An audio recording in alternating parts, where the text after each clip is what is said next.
I bought Blade and Sorcery about 4 or 5 years ago with no expectations. But if we fast forward to 2025, it's now my favorite game ever. This is by far my most played VR game. I truly think that this game is timeless because of all the options that you can pick between in the game. It's so free and creative. This game made people love VR. It made people realize that there are more games out there that are more creative and more free than just Beat Saber or Job Simulator. Those games are great too, but I have to say that I don't understand why people pick Beat Saber over Blade and Sorcery when they have to play a game in VR. I remember just practicing a lot of the sword fighting and the knife gameplay in the game in the start because I had to get used to the controls, and I got used to the controls real fast. It was already my favorite VR game after 1 month of playing the game. And that was obviously back when they only had about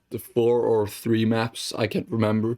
I played around with that a lot. I installed mods, so when you choked the NPC or held them by the neck, you would electricity shock them or something, I can't remember. And then they introduced the fire spell. I remember people freaked out about that. I remember being in Discord and just watching the comments. And then we got the gravity spell and a whole new map and all that stuff. It was a huge update. But one of the biggest announcements was yet to come. Because when they announced that they will be bringing dungeons to Blade and Sorcery, people freaked out. But the concept of dungeons was so good. You would start at the same spot every time. You would enter the dungeons and play through it to the end or die, I don't know. But when you start a new dungeon, it will be a different seed and a whole nother experience because it would be a different map with different layouts and different dungeons. This is one of the elements added to the game that I think is timeless. At this time there were so many weapons and you could combine spells and there was armor and all that stuff. So that made the dungeons even more fun. But there was one mode that people knew was coming out, and that was the Crystal Hunt mode. This would be the story mode of the game. This update would be the biggest and the last update of the game. You just have to play it yourself because there was so much stuff to do. You could unlock new skills and new spells. You could buy new weapons. You would talk to the Baron himself. And you would progress through the story until it ends.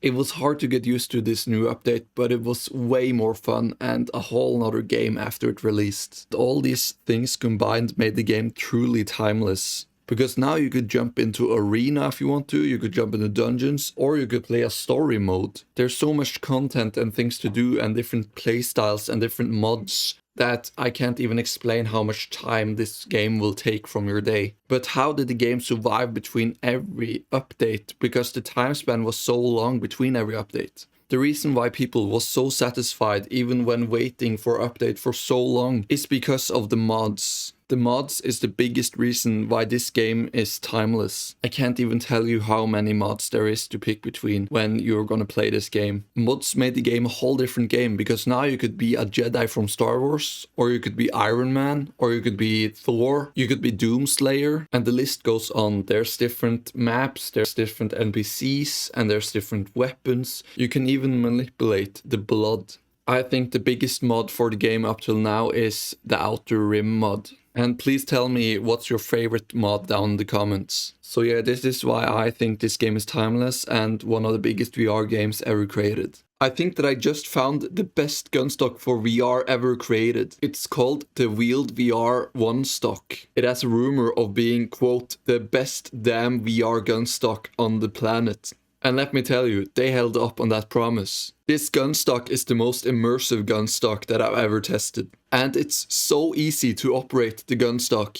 It's fast, simple, and lightweight. And everything can be adjusted. Basically everything you need to do is just wrap your fingers around the mount, just keep the one stock against your shoulder, and everything should be in place. And if you click the link in the description and use the code brutalman, you will receive a free add-on on your one stock purchase, saving you at least $20 or even more. So you better click the link down below in the description and use code brutalman.